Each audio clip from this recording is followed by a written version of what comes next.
ನಮಸ್ಕಾರ. ಮಹಾಸೂರ್ಯ ಗ್ರಹಣ ವಿಶೇಷ ಕಾರ್ಯಕ್ರಮಕ್ಕೆ ಸ್ವಾಗತ. ನಾನು ಮಹೇಶ್ ದಂಡು. ವೀಕ್ಷಕರೇ, ಇವತ್ತು ಮಹಾಲಯ ಅಮಾವಾಸ್ಯೆ. ಅಮಾವಾಸ್ಯೆ ಅಂತ ಹೇಳಿದ್ರೆ ಎಲ್ಲರಲ್ಲೂ ಕೂಡ ಒಂದು ಭಯದ ವಾತಾವರಣ ಇರುತ್ತೆ. ಕಾರಣ ನೆಗೆಟಿವ್ ಎನರ್ಜಿ ಇವತ್ತು ಜಾಸ್ತಿ ಇರುತ್ತೆ, ಅಪಘಾತಗಳ ಸಂಖ್ಯೆ ಜಾಸ್ತಿ ಆಗುತ್ತೆ ಅಂತ ಹೇಳ್ತಾರೆ. ಸೊ ಇದೇ ದಿನ ಸೂರ್ಯಗ್ರಹಣ ಕೂಡ ಸಂಭವಿಸ್ತಾ ಇದೆ. ಒಂದು ಕಡೆ ಅಮಾವಾಸ್ಯೆ ಅಂತ ಹೇಳಿದ್ರೆ ನೆಗೆಟಿವ್ ಎನರ್ಜಿ ಜಾಸ್ತಿ ಇರುತ್ತೆ. ಇದೇ ಸಂದರ್ಭದಲ್ಲಿ ಸೂರ್ಯಗ್ರಹಣ ಕೂಡ ಸಂಭವಿಸ್ತಾ ಇದೆ. ಸೂರ್ಯಗ್ರಹಣ ಕೂಡ ಒಂದು ರೀತಿಯಾಗಿ ಕೆಳಕ ಗ್ರಹಣ ಅಂತ ಹೇಳಿದ್ರೇ ಭಯದ ವಾತಾವರಣ ನಿರ್ಮಾಣವಾಗುತ್ತೆ. ಸೊ ಮಹಾಲಯ ಅಮಾವಾಸ್ಯೆ ಎಂದೇ ಸೂರ್ಯಗ್ರಹಣ ಬಂದಿರುವಂಥದ್ದು ಈಗ ಡಬಲ್ ಭಯಕ್ಕೆ ಕಾರಣವಾಗಿದೆ. ಇದರ ನಡುವೆ ಪಿತೃಪಕ್ಷ ಇವತ್ತು. ಪಿತೃಪಕ್ಷ ದಿನವೇ ಗ್ರಹಣ ಸಂಭವಿಸ್ತಾ ಇದೆ. ಮಾಡಬಹುದಾ, ಮಾಡಬಾರ್ದಾ, ಮಾಡಿದ್ರೆ ಹೇಗೆ ಮಾಡಬೇಕು, ಯಾವ ರೀತಿ ಮಾಡಬೇಕು, ಇದ್ರ ಜೊತೆಗೆ ಮಹಾಲಯ ಅಮಾವಾಸ್ಯೆಯ ಮಹತ್ವ ಏನು, ಸೂರ್ಯಗ್ರಹಣದ ಮಹತ್ವವೇನು, ಪಿತೃಪಕ್ಷದ ಮಹತ್ವ ಏನು ಅನ್ನೋದ್ರ ಬಗ್ಗೆ ಮಾತನಾಡ್ತಾ ಹೋಗೋಣ. ಕಾರ್ಯಕ್ರಮದಲ್ಲಿ ಭಾಗಿಯಾಗಿರ್ತಾರೆ ಡಾಕ್ಟರ್ ಅರುಣ್ ಗುರುಚಿ, ಜ್ಯೋತಿಷ್ಯ ಶಾಸ್ತ್ರದ ಪಂಡಿತರು, ಅದೇ ರೀತಿಯಾಗಿ ರವಿಕುಮಾರ್, ಧಾರ್ಮಿಕ ಚಿಂತಕರು. ಇಬ್ಬರಿಗೂ ಕೂಡ ಕಾರ್ಯಕ್ರಮಕ್ಕೆ ಸ್ವಾಗತ ಸರ್. ರವಿಕುಮಾರ್ ಸರ್, ನೋಡಿ, ನಾನೀಗಾಗಲೇ ಹೇಳ್ತಾ ಇದ್ದೆ, ಮಹತ್ವದ ಬಗ್ಗೆ ಆರಂಭದಲ್ಲಿ ಮಾತಾಡ್ಕೊಂಡು ಹೋಗೋಣ. ಮಹಾಲಯ ಅಮಾವಾಸ್ಯೆ ಮಹತ್ವವನ್ನು ತಿಳಿಸೋದಾದರೆ. ಓಂ ಶ್ರೀ ಗುರುಭ್ಯೋ ನಮಃ. ಹರಿ ಓಂ. ಮಹಾಲಯ ಅಮಾವಾಸ್ಯೆ ಅಂತ ಹೇಳಿದಾಗ ನಮಗೆ ವಿಶೇಷವಾದ ಅಮಾವಾಸ್ಯೆ. ಪ್ರತಿಯೊಂದು ಅಮಾವಾಸ್ಯೆಗೂ ಕೂಡ, ಪ್ರತಿಯೊಂದು ಹುಣ್ಣಿಮೆಗೂ ಕೂಡ ನಮ್ಮ ಜ್ಯೋತಿಷ್ಯ ಶಾಸ್ತ್ರದಲ್ಲಿ ವಿಶೇಷವಾದ ಸ್ಥಾನಮಾನಗಳಿದೆ. ಅದರಲ್ಲಿ ಈ ಒಂದು ಭಾದ್ರಪದದ ಹುಣ್ಣಿಮೆಯಿಂದ ಈ ಮಹಾಲಯ ಅಮಾವಾಸ್ಯೆ ಅಂತ ಏನು ಹೇಳ್ತೀವಿ, 15 ದಿನಗಳ ಕಾಲ ಈ ಒಂದು ಪಕ್ಷವನ್ನು ಪಿತೃಪಕ್ಷ ಅಂತ ಕರಿತೀವಿ. ಈ ಪಿತೃಪಕ್ಷದಲ್ಲಿ ಪಿತೃತರ್ಪಣ ಬಹಳ ವಿಶೇಷವಾದದ್ದು. ನಮ್ಮ ಪುರಾಣಗಳು ಏನು ಹೇಳುತ್ತವೆ ಅಂದರೆ, ನೀವು ಒಂದು ಪೂಜಾ ಕೈಂಕರ್ಯವನ್ನು ಮಾಡುವುದು ಖಂಡಿತ ಸೂಕ್ತ, ಅದರಿಂದ ಫಲಗಳನ್ನು ಪಡಿತೀರಾ.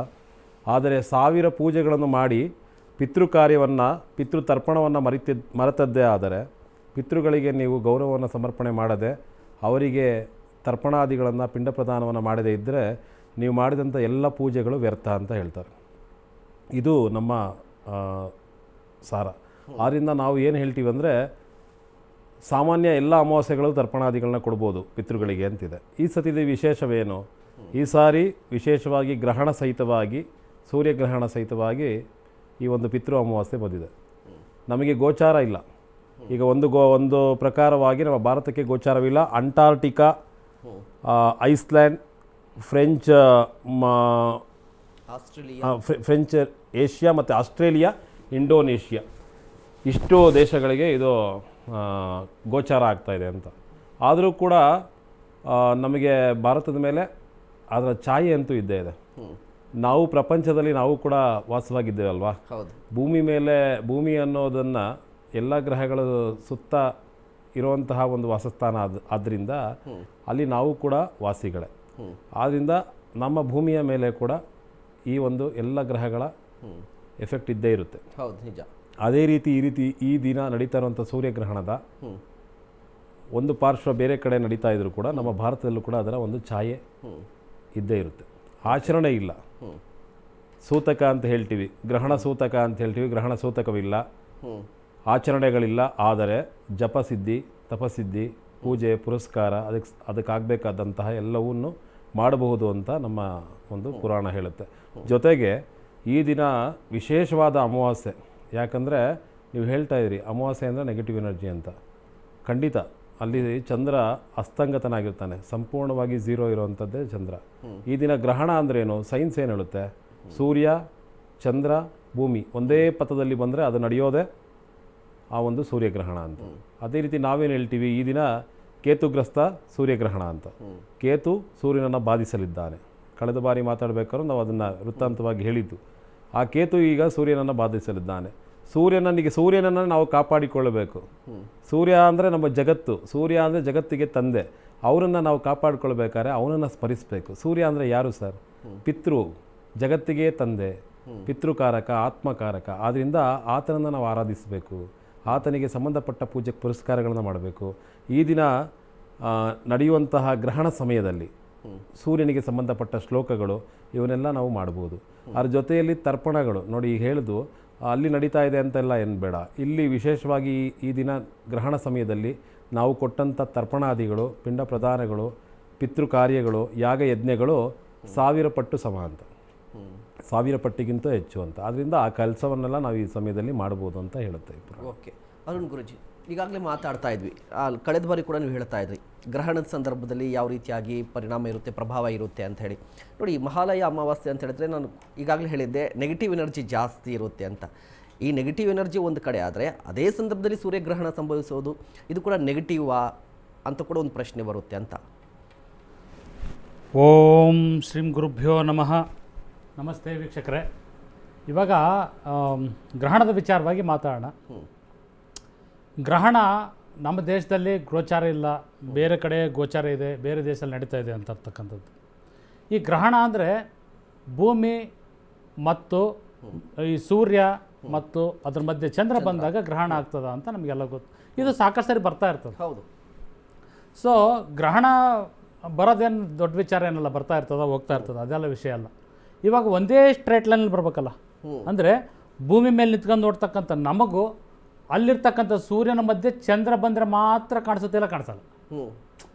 ನೋಡ್ತಕ್ಕಂಥ ನಾವು ಸೂರ್ಯನ ನೋಡ್ತೀವಿ, ಸೂರ್ಯನ ನೋಡಿದಾಗ ಚಂದ್ರ ಬರೋದು ನಮಗೆ ಕಾಣಿಸುತ್ತೆ ಅಷ್ಟೇ, ಬೇರೆ ಕಡೆ ಇರೋರಿಗೆ ಗೋಚರ ಆಗಲ್ಲ. ಇದು ಕ್ಲಿಯರ್. ಸೊ ಗೋಚರ ಆಗಲಿ ಬಿಡಲಿ, ಇದ್ರದ್ದು ಎಫೆಕ್ಟ್ ಮಾತ್ರ ಇದ್ದೇ ಇರ್ತದೆ ಎಲ್ಲರಿಗೂ ಕೂಡ. ಇದ್ರದ್ದು ಎಫೆಕ್ಟು ಎಲ್ಲರಲ್ಲೂ ಇರುತ್ತೆ.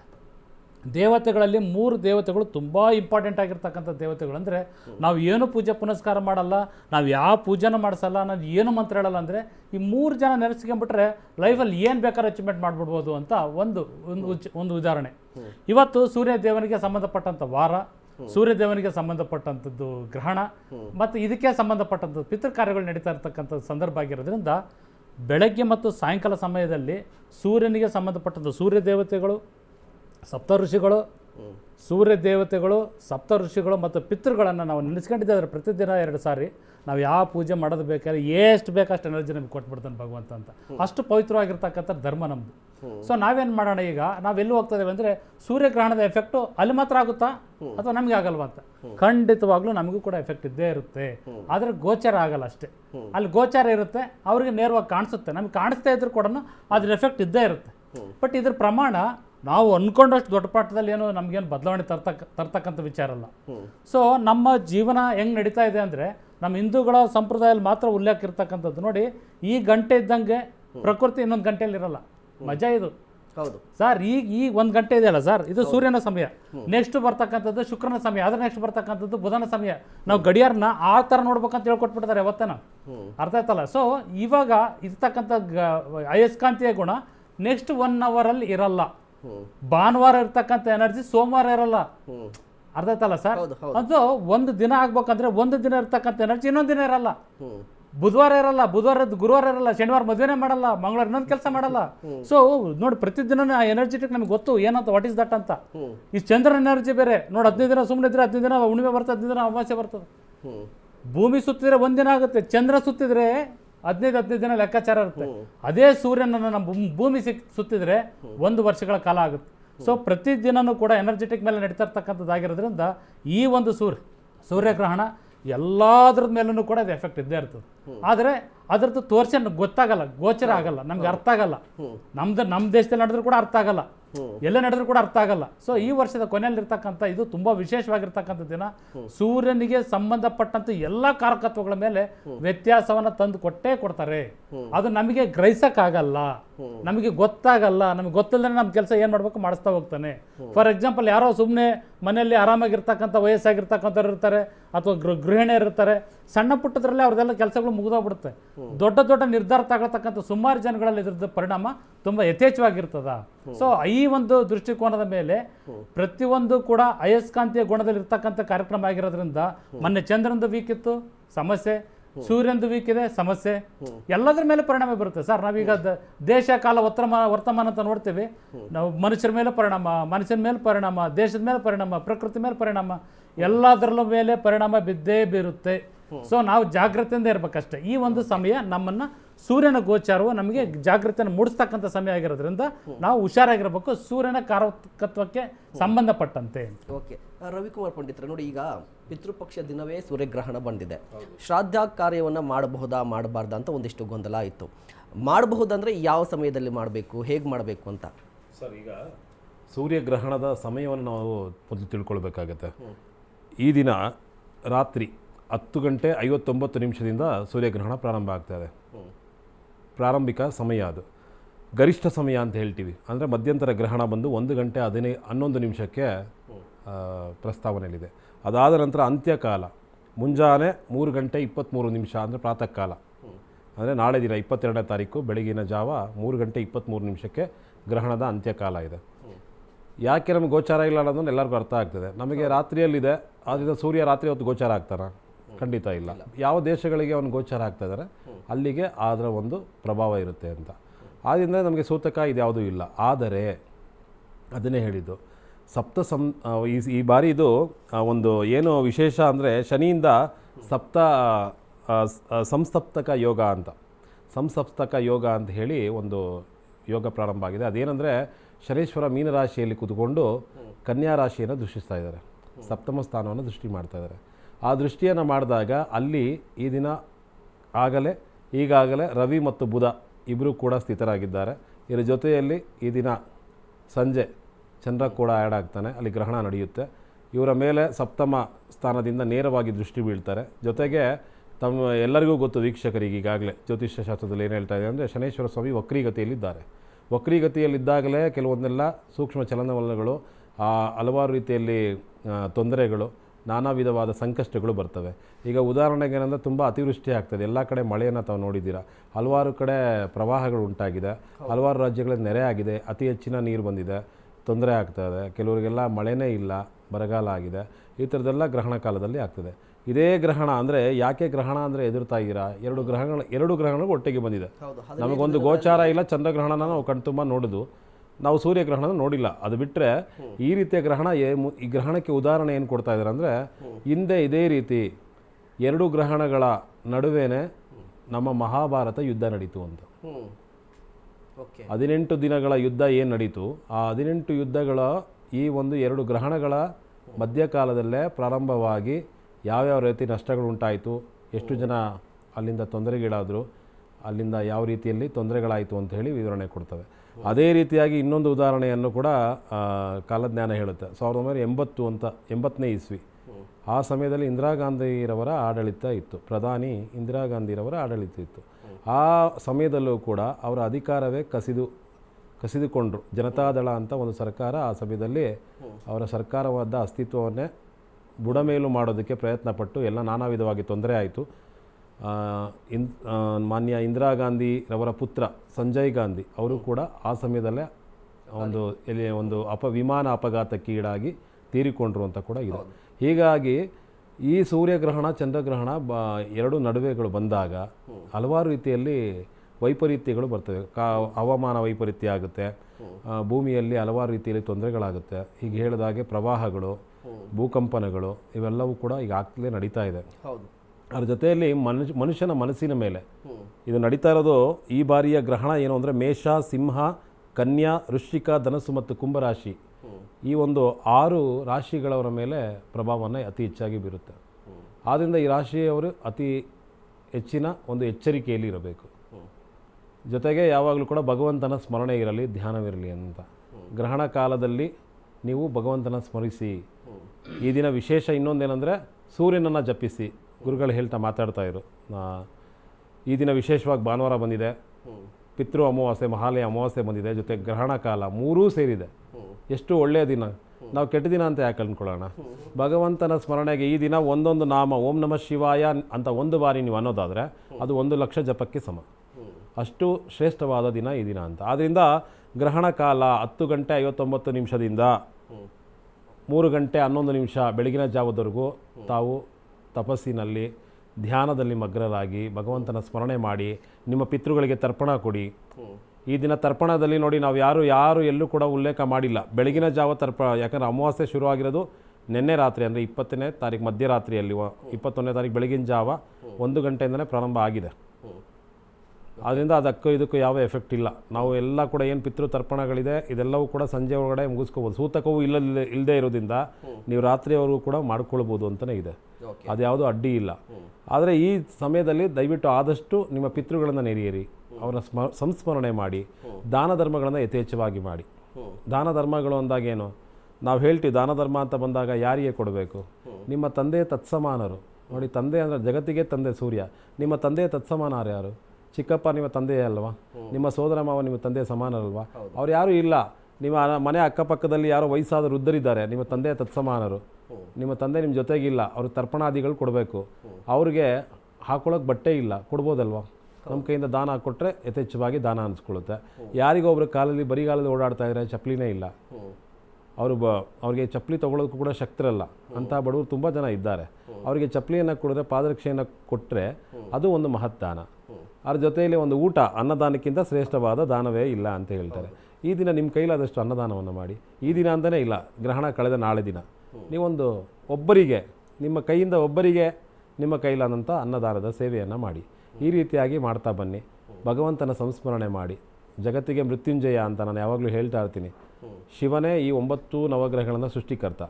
ಆ ಈಶ್ವರನ ಸಂಸ್ಮರಣೆಯಿಂದ, ಮಹಾವಿಷ್ಣುವಿನ ಸಂಸ್ಮರಣೆಯಿಂದ ನಾವು ಯಾವಾಗಲೂ ಕೂಡ ಎಲ್ಲ ಪ್ರಯೋಜನಗಳನ್ನು ಪಡಿತೇವೆ, ನಮ್ಮ ಕಷ್ಟಗಳನ್ನು ನಿವಾರಣೆ ಮಾಡ್ಕೊಳ್ತೀವಿ ಅಂತ.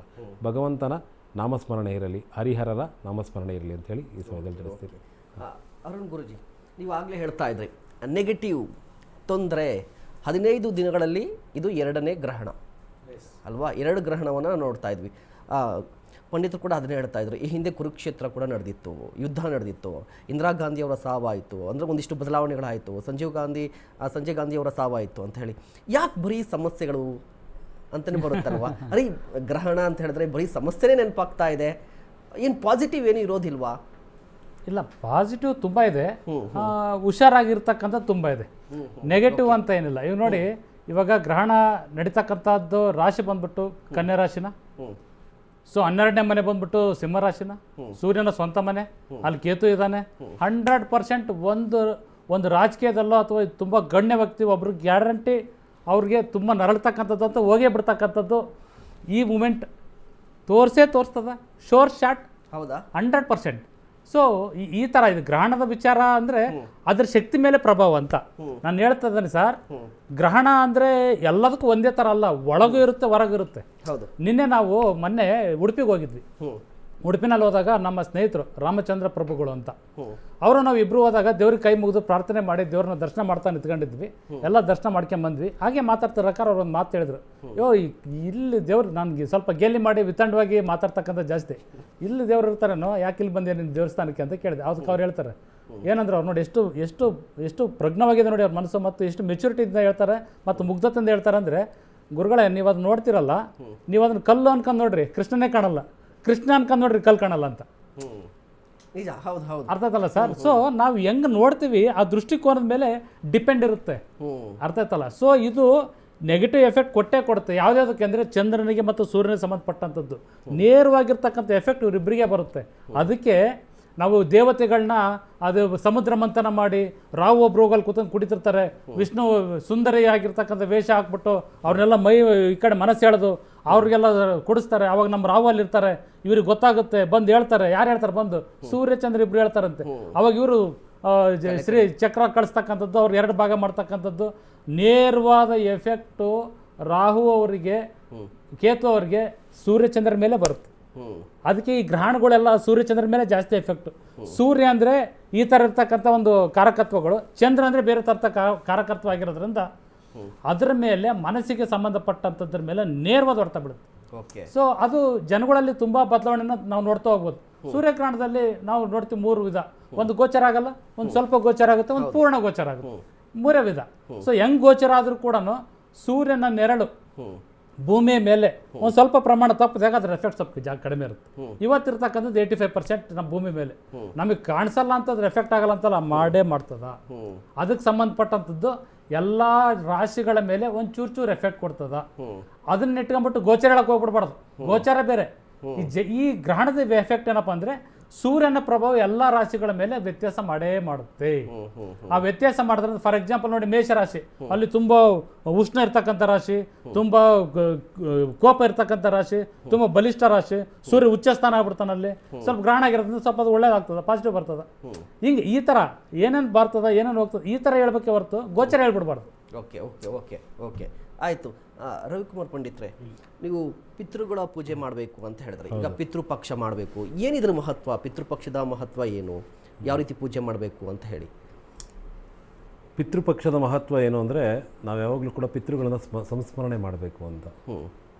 ಅವರಿಗೆ ಆದಂತಹ ಒಂದು ನಾವು ಯಾವಾಗಲೂ ಕೂಡ ಚಿಂತನೆಯನ್ನು ಅವರನ್ನು ನೆನಪಿಸಿಕೊಳ್ಳುವಂಥ ಸಮಯವನ್ನೇ ಈ 15 ದಿನಗಳ ಕಾಲ ನಾವು ಯಾವಾಗಲೂ ಕೂಡ ಮೀಸಲಾಗಿರ್ತಿದ್ದೇವೆ.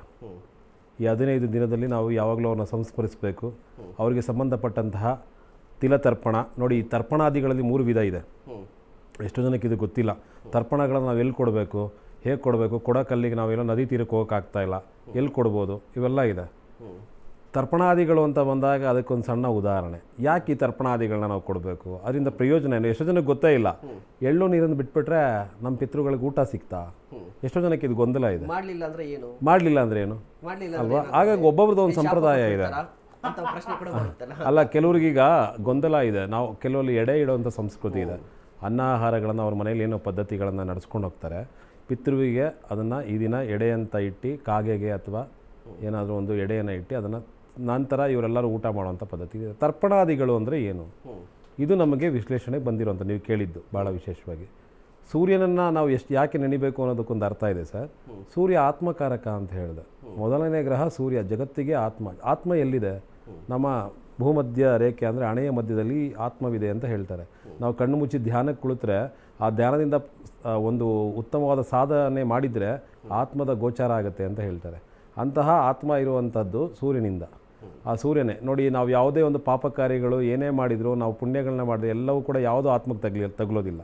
ಯಾಕಂದರೆ ಆತ್ಮ ಮತ್ತೆ ಪುನರಪಿ ಜನನಂ ಪುನರಪಿ ಮರಣಂ ಅನ್ನೋ ಹಾಗೆ ಅದಕ್ಕೆ ಮತ್ತೆ ಜನ್ಮಗಳು ಸಿಗ್ತಾ ಇರುತ್ತೆ. ದೇಹ ಮಾತ್ರ ಮರಣ ಸಮಯದಲ್ಲಿ ಹೊರಟೋಗುತ್ತೆ. ಈ ಆತ್ಮ ಲೋಕ ಇರೋದೇ ಸೂರ್ಯನ ಹಿಂಭಾಗದಲ್ಲಿ ಅಂತ. ಆತ್ಮ ಲೋಕದಲ್ಲಿ ಇರುವಂತಹ ನಮ್ಮ ಪಿತೃಗಳಿಗೆ ತರ್ಪಣಗಳನ್ನು ಕೊಟ್ಟಾಗ ಅದು ಮುಂದಿನ ಜನ್ಮದಲ್ಲಿ ಆ ಆತ್ಮ ಸೇರಿದಂತಹ ಜಾಗ ಒಂದು ಮನುಷ್ಯನಾಗಿ ಹುಟ್ಟುತ್ತಾನೆ ನೋಡಿ. ಈಗ ಪುನರಪಿ ಜನನಂ ಪುನರಪಿ ಮರಣಂ ಅಂತ ಏನು ಹೇಳಿದೆ, ನಮ್ಮ ಪಿತೃ ಆಗಿದ್ದವರು ಅವರ ಅವಸಾನ ಆಗುತ್ತೆ. ಅವರು ಮರಣದ ನಂತರ ಗರುಡ ಪುರಾಣ ಹೇಳುತ್ತೆ 11 ದಿನಗಳ ಕಾಲ ಮಾತ್ರ ಇಲ್ಲಿರ್ತಾರೆ. ನಂತರ ಅವರಿಗೆ 1 ವರ್ಷಗಳ ಅವಧಿಯಲ್ಲಿ ಯಮಪುರಿಗೆ ಕರ್ಕೊಂಡು ಹೋಗುವಂತಹ ಕೆಲಸ ನಡೆಯುತ್ತೆ. ಅಲ್ಲಿ ವಿಚಾರಣೆ ನಡೆಯುತ್ತೆ. ತದನಂತರವಾಗಿ ಅವರ ಕರ್ಮಾನುಸಾರವಾಗಿ ಅವರಿಗೆ ಮತ್ತೆ ಒಂದು ಜನ್ಮ ಸಿಗುತ್ತೆ. ಆ ಎಲ್ಲಿ ಜನ್ಮ ಸಿಕ್ಕಿದೆ ಅಲ್ಲಿ ಮಗುವಾಗಿ ಹುಟ್ಟಿದಂತೂ ನಿಜ, ಅವ್ರಿಗೆ ಜನ್ಮ ಸಿಕ್ಕಿದೆ. ನೀವು ಇಲ್ಲಿ ತಿಲವನ್ನು ಅಂದರೆ ತಿಲ ಅಂದರೆ ಏನು ಸರ್? ಕಪ್ಪು ಎಳ್ಳು.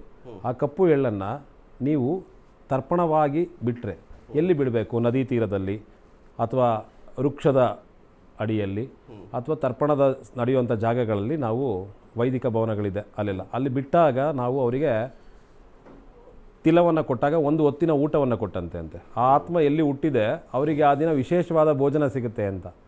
ನಾವೆಲ್ಲೋ ಹೋಗ್ತಾ ಇರ್ತೀವಿ, ರಸ್ತೆಯಲ್ಲಿ ನಡ್ಕೊಂಡು ಹೋಗ್ತಾ ಇರ್ತೀವಿ. ಈಗ ನಮಗೂ ಕೂಡ ಅದು ಅನುಭವ ಆಗಿದೆ. ಯಾರೋ ಮನೆಗೆ ಬಲ್ವಂತ ಮಾಡಿ ಕೈ ಹಿಡಿದು ಹೇಳಿ ಕರ್ಕೊಂಡೋಗಿ ಬಾಳೆ ಎಲೆ ಊಟ ಹಾಕ್ಬಿಡ್ತಾರೆ ಹೊಟ್ಟೆ ತುಂಬ. ನೀವು ಮಾಡಲೇಬೇಕು, ನಮ್ಮ ಮನೆಗೆ ಬಂದಿದ್ದೀರಾ ಅಂತ. ಆ ಊಟ ನಮಗೆ ಆ ರೀತಿ ಸಿಗುತ್ತೆ ಅಂತ ಹೇಳ್ತಾರೆ ಹಿರೀಕರು. ನಮಗೆ ತರ್ಪಣಾದಿಗಳು ಸರಿಯಾಗಿ ಬಂದರೆ ನಮಗೆ ಎಲ್ಲಿ ಸಿಗಬೇಕೋ ಎಲ್ಲ ಊಟಗಳು ಕರೆಕ್ಟಾಗಿ ಸಿಗುತ್ತೆ ಅಂತ. ಜಲತರ್ಪಣ ಅಂತ ಹೇಳೋದು, ಜಲವನ್ನು ಸೇರಿಸಿ ತಿಲತರ್ಪಣ ಕೊಡೋದು. ಜಲವನ್ನು ಕೊಟ್ಟಾಗ ಅವ್ರಿಗೆ ಕುಡಿಯೋದಕ್ಕೆ ನೀರು ಸಿಕ್ತು ಅಂತ. ಇನ್ನೊಂದು ದನತರ್ಪಣ ಅಂತ ಹೇಳಿದೆ. ದನತರ್ಪಣ ಯಾಕೆ ಮಾಡಬೇಕು? ಒಂದು ನಾಣ್ಯವನ್ನು ಇಟ್ಕೊಂಡು ತರ್ಪಣ ಕೊಡ್ತಾರೆ, ಅದು ಇದೆ. ಆ ದನತರ್ಪಣವನ್ನು ಕೊಟ್ಟಾಗ ಅವರು ಸುಕ್ಷೇಮವಾಗಿ ಆರ್ಥಿಕವಾಗಿ ಏನೇ ಒಂದು ತೊಂದರೆಯಲ್ಲಿದ್ದರೂ ಅವರಿಗೆ ಅದರಿಂದ ಪರಿಹಾರ ಮುಕ್ತಿ ಸಿಗುತ್ತೆ, ಅವರು ಆರ್ಥಿಕವಾಗಿ ಸದೃಢರಾಗ್ತಾರೆ ಅಂತ. ಈ 3 ತರ್ಪಣಗಳು ಬಹು ಮುಖ್ಯ. ಆದ್ದರಿಂದ ಈ 15 ದಿನಗಳ ಕಾಲದಲ್ಲಿ ನಾವು ಯಾವತ್ತಾದ್ರೂ ನಮ್ಮ ಮನೋ ಇಚ್ಛೆಯಂತೆ ನಮ್ಮ ಪಿತೃಗಳು ಅಂದಾಗ ಯಾರ್ಯಾರು ನಮ್ಮಲ್ಲಿ ನಮ್ಮ ಪಿತೃಗಳು ಅಂದಾಗ ನಮ್ಮ ತಂದೆಯಿಂದ ನಮ್ಮ ತಾಯಿಯಿಂದ ಬಂದಂಥವ್ರು ಎಲ್ಲರಿಗೂ ಕೂಡ ಪಿತೃ ತರ್ಪಣವನ್ನು ನಾವು ಕೊಡ್ಬೋದು.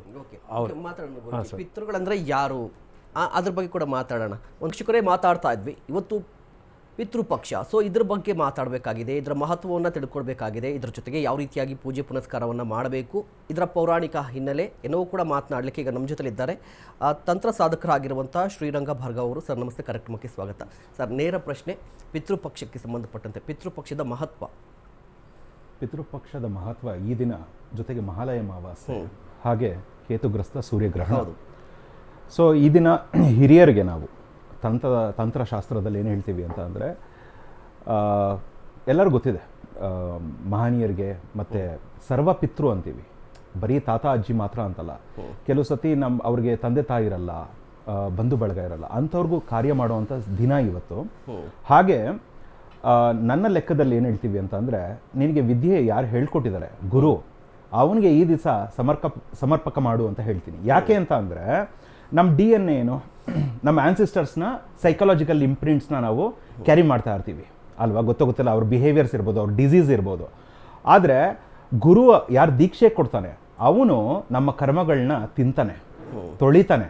ಸೊ ಹಾಗಾಗಿ ಈ ದಿವಸ ಎಲ್ಲರಿಗೂ ಗೊತ್ತಿದೆ ಹಿರಿಯರಿಗೆ ಅಂತ, ಆದರೆ ಗುರುಗೆ ಸಮರ್ಪಕವಾಗಿ ನಮನ ಸಲ್ಲಿಸಬೇಕು ಅಂತ ಹೇಳೋದಕ್ಕೆ ಇಷ್ಟಪಡ್ತೀನಿ. ಸೊ ಎಲ್ಲರೂ ಈ ದಿವಸ ಅಟ್ಲೀಸ್ಟ್ ಶ್ರಾದ್ದ ಇಲ್ಲ ತರ್ಪಣ ಅಥವಾ ಇನ್ನೊಂದೇನಂತೀವಿ ಪಿಂಡ ಪ್ರದಾನ, ಇದು ಮಾಡಲೇಬೇಕಾಗತ್ತೆ, ಬಹಳ ಒಳ್ಳೆಯದು ಅಂತ ಹೇಳೋದಕ್ಕೆ ಇಷ್ಟಪಡ್ತೀನಿ. ಓಕೆ ಅರುಣ್ ಗುರುಜಿ, ನಾವು ಮಾತಾಡ್ತಿದ್ವಿ ಪಿತೃಪಕ್ಷ ಅಂತ ಹೇಳಿದ್ರೆ ಪೂಜೆ ಮಾಡಬೇಕು, ಪಿಂಡ ಪ್ರದಾನ ಮಾಡಬೇಕು. ನಮ್ಮ ಕೈಲಿ ಏನೂ ಆಗೋದಿಲ್ಲ, ಮಾಡಲಿಕ್ಕೆ ಆಗಲ್ಲ, ಆ ಪರಿಸ್ಥಿತಿಯಲ್ಲಿ ನಾವಿದ್ವಿ, ಏನು ಮಾಡಬೇಕು? ಓಂ ಪೃಥುಭ್ಯ ಸ್ವದಾ ನಮಃ ಒಂದು ಮಂತ್ರ, ಏನಾದರೂ ಒಂದು ಹೇಳಿ ಅಂತ. ನಾವೇನು ಗೊತ್ತಾ ಸರ್, ಇವೆಲ್ಲ ಹೇಳ್ತದಾರಲ್ಲ ಇವರಲ್ಲಿ ಇಡೀ ನಮ್ಮ ದೇಶದಲ್ಲೇ ಅವ್ರು ಯಾರು ಡೈರೆಕ್ಟಾಗಿ ಹೇಳಿಲ್ಲ ನಮಗೆ, ಎಲ್ಲ ಇಂಡೈರೆಕ್ಟಾಗಿ ಕೊಟ್ಟಿರೋದು. ಅಂದರೆ ನಮ್ಗೆ ಏನು ಒಳ್ಳೇದು ಮಾಡ್ತಂದು ಪೂಜೆ ಮಾಡ್ತೀವಿ.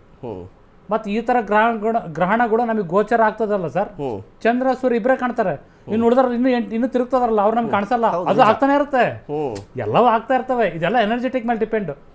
ನನ್ನ ಅಣ್ಣನ ಮಗಳೊಬ್ಳು ಭಾವನಾ ಡಿ ರಾಟಿ ಅಂತ ಇದ್ದಾಳೆ, ಅವಳು ಹೇಳ್ತಾಳೆ ಏನಮ್ಮ ಸೂರ್ಯಗ್ರಹಣ ಅಂತ ಬೆಳಗ್ಗೆ ತಮಾಷೆ ಕೇರ್ ಅವಳು ಹೇಳ್ತಾಳೆ, ಸೂರ್ಯಗ್ರಹಣ ಅಂದ್ರೆ ಚಂದ್ರಗ್ರಹಣ ಅಂದ್ರೆ ವಾಟ್ ಇಸ್ ದಿಸ್ ಅಂತ ಕೇರ್ ಅವ್ರು ಒಂದು ಮಾತು ಹೇಳ್ತಾಳೆ.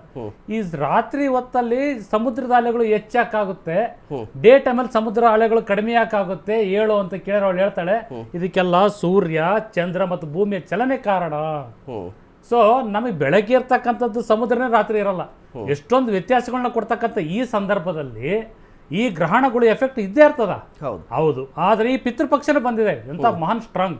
ಇದು ಸ್ಟ್ರೇಟ್ ಲೈನ್ ಅಲ್ಲಿ ಇರೋದ್ರಿಂದ, ಪಿತೃಲೋಕ ತುಂಬಾ ಹತ್ರದಲ್ಲಿ ಇರೋದ್ರಿಂದ ನಮ್ಮ ಈಡಿಕೆಗಳನ್ನ ಅವ್ರು ಬೇಗ ಈಡೇರಿಸ್ತಾರೆ ಅನ್ನೋದ್ರಿಂದ ನಾವು ಇವ್ರನ್ನ ನಾವು ಈ ಟೈಮಲ್ಲಿ ನೆನೆಸ್ಕೊಂಡ್ರೆ, ಈ ಟೈಮಲ್ಲಿ ನಾವು ಅವ್ರನ್ನ ನಾವು ರೀಕಾಲ್ ಮಾಡ್ಕೊಂಡ್ರೆ ಈಗ ನಮಗೆ ಶಕ್ತಿ ಬರ್ತದ ಅಂತ. ಅಂದ್ರೆ ಹೊರಗಡೆಯಿಂದ ಬರ್ತಕ್ಕಂಥ ಶಕ್ತಿ ಅಲ್ಲ, ಹೊರಗಡೆ ಇರ್ತಕ್ಕಂಥದ್ದು ನಮ್ಗೇನು ಎನರ್ಜಿ ಬರ್ಬೇಕಲ್ಲ, ಈ ಟೈಮಲ್ಲಿ ತಗೊಂಡ್ರೆ ಒಳಗಡೆ ನಾವು ಸ್ಟ್ರಾಂಗ್ ಆಗ್ತೀವಿ. ಸೊ ಒಳಗಡೆ ಬರ್ತಕ್ಕಂಥದ್ದು ನೇರವಾಗಿ ಹೇಳಲ್ಲ ಅವರು, ಈ ಥರ ಮಾಡಿ ಈ ಪದ್ಧತಿ ಮಾಡಿ ಹೆಂಗೆ ಮಾಡಲಿಲ್ವಾ, ನೋ ಪ್ರಾಬ್ಲಮ್ ಸರ್, ಒಂದು ಮಂತ್ರ ಹೇಳಿ ಅಟ್ಲೀಸ್ಟ್ ನೆನಪು ಮಾಡಿ ಕೇಳಿ, ನಮ್ಮ ಅಜ್ಜ ಹೆಂಗಿದ್ರು, ನಮ್ಮ ಅಪ್ಪ ಹೆಂಗಿದ್ರು, ಅವ್ರು ಏನು ಕೆಲಸ ಮಾಡ್ತಿದ್ರು, ನಾವು ಹೆಂಗಿದ್ವಿ, ನಮ್ಮ ಕುಟುಂಬ ಹೆಂಗಿತ್ತು, ಆ ಜೀನ್ ಹೆಂಗಿತ್ತು, ಈ ಒಂದು ಫೀಲಲ್ಲಿದ್ದರೆ ಒಳ್ಳೆ ಸಂತಾನ ಆಗುತ್ತೆ. ಎಲ್ಲರೂ ಕೂಡಿ ಮಾಡಿದರೆ ಯಾರನ್ನೋ ಒಬ್ರು ಎನ್ಲೇಟ್ ಆಗ್ತಾರೆ. ನಮ್ಮ ಅಜ್ಜ ಏನೋ ಒಂದು ಸ್ವೀಟ್ನ ತುಂಬಾ ಇಷ್ಟಪಟ್ಟು ತಿಂತ ಇದ್ರೆ ಆ ಮೊಮ್ಮಗನ ಬಾಯಿ ನೀರು ಬರ್ತದೆ, ಆ ಪಕ್ಕದ ಬರಲ್ಲ. ಸೊ ಆ ಜೀನ್ಸ್ ಅಲ್ಲಿ ಪಾಸಿಟಿವ್ ತಗೊಂಡು ಹೋಗ್ತಾ ಇರ್ತದೆ, ಅರ್ಥ ಆಯ್ತಲ್ಲ ಸರ್. ಸೊ ಜೊತೆ ಸೇರಿ ಮಾಡೋದಕ್ಕೆ ಈ ಒಂದು ಟೈಮಲ್ಲಿ ಪಾಸಿಟಿವ್ ಆಗಿ ಆನ್ಸಿಸ್ಟರ್ ಎನರ್ಜಿನ ನಾವು ತಗೊಳ್ತಕ್ಕಂಥದ್ದು ಅಂತ. ಒಂದೊಂದ್ಸರಿ ಒಂದೊಂದ್ ಥರ ಎನರ್ಜಿ ಬರುತ್ತೆ. ಈ ಸಮಯದಲ್ಲಿ ನಾವು ಆನ್ಸಿಸ್ಟರ್ ಎನರ್ಜಿ ಅಂದ್ರೆ ಪಿತೃಗಳಿಂದ ನಮ್ಗೇನ್ ಶಕ್ತಿ ಬರ್ಬೇಕ ತಗೊಳ್ಳಿ ಅನ್ನೋದಕ್ಕೆ ಭಯ ಹುಟ್ಟಿಸ್ತಾರ ಅಷ್ಟೇ, ಅವ್ರು ಏನು ಕೆಟ್ಟದ್ ಮಾಡಲ್ಲ, ಅವ್ರು ಯಾವತ್ತೂ ಮಾಡಿಲ್ಲ, ಮುಂದೂ ಮಾಡಲ್ಲ. ಭಯ ಹುಟ್ಟಿಸಿದ್ರೆ ನಮ್ ಜನ ಮಾತು ಕೇಳ್ತಾರೆ. ಇಲ್ಲಾಂದ್ರೆ ಸರ್ ನಮ್ದು ಸಂಸ್ಕೃತಿ ತುಂಬಾ ಚೆನ್ನಾಗಿದೆ ಸರ್, ನಮ್ದು ಸಿಸ್ಟಮ್ ಚೆನ್ನಾಗಿದೆ, ನಮ್ಮ ದೇಶ ಚೆನ್ನಾಗಿದೆ. ಹೇಳೋದಕ್ಕೆ ಒಂದೇ ಕಾರಣ ಸಾಕು, ಸ್ವತಂತ್ರ ಸಿಕ್ಕಾಗ ನಾವು 37 ಕೋಟಿ ಜನ ಇದ್ದೀವಿ, ಇವತ್ತು 140 ಕೋಟಿ ಆಗಿದ್ದೀವಿ.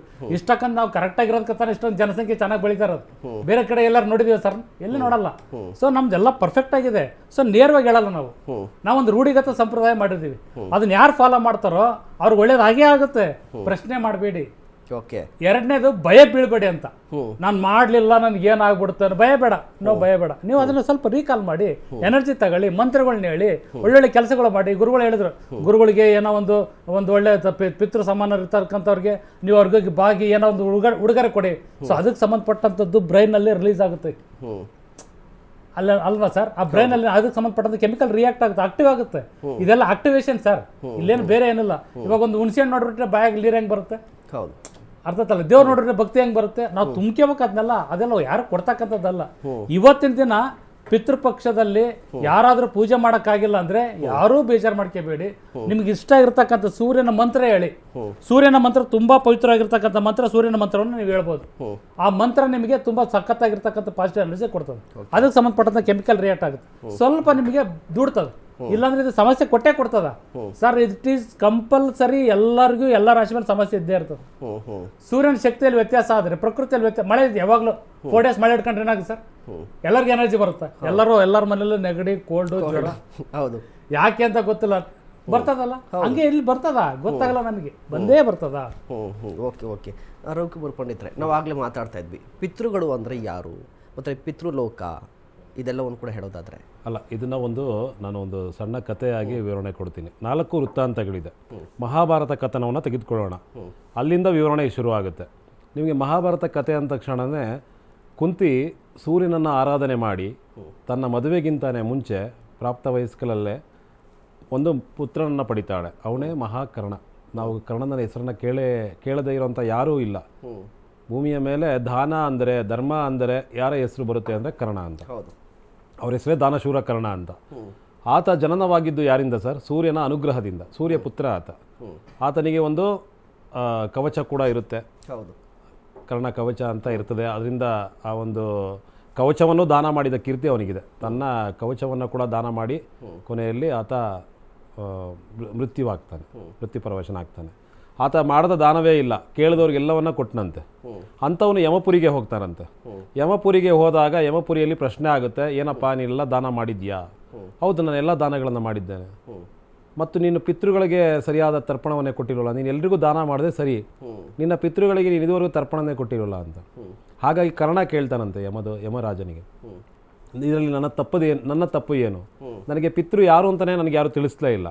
ನನ್ನ ಕೊನೆಯ ಅವಸಾನದ ಸಮಯದಲ್ಲಿ ಶ್ರೀಕೃಷ್ಣ ಪರಮಾತ್ಮ ನಿನ್ನ ತಾಯಿ ಇವರು, ನಿನ್ನ ತಂದೆ ಇವರು ಅಂತ ತಿಳಿಸಿದಾಗಿ ನನಗೆ ಗೊತ್ತಾಯಿತು.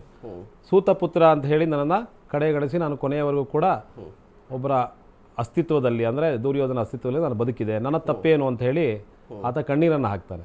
ಆವಾಗ ಯಮರಾಜ ಹೇಳ್ತಾನೆ, ನೀನು ಮಾಡಿದಂಥ ದಾನ ಧರ್ಮಗಳ ಬಗ್ಗೆ ಇಲ್ಲೆಲ್ಲ ನಾವು ತಿಳಿದಿದೆ, ಆದ್ದರಿಂದ ನಿನಗೆ ಒಂದು ಅವಕಾಶವನ್ನು ಕೊಡ್ತೇವೆ. ಯಾವ ಅವಕಾಶ? 15 ದಿನಗಳ ಕಾಲ ನಿನಗೆ ಕೊಡ್ತೀವಪ್ಪ.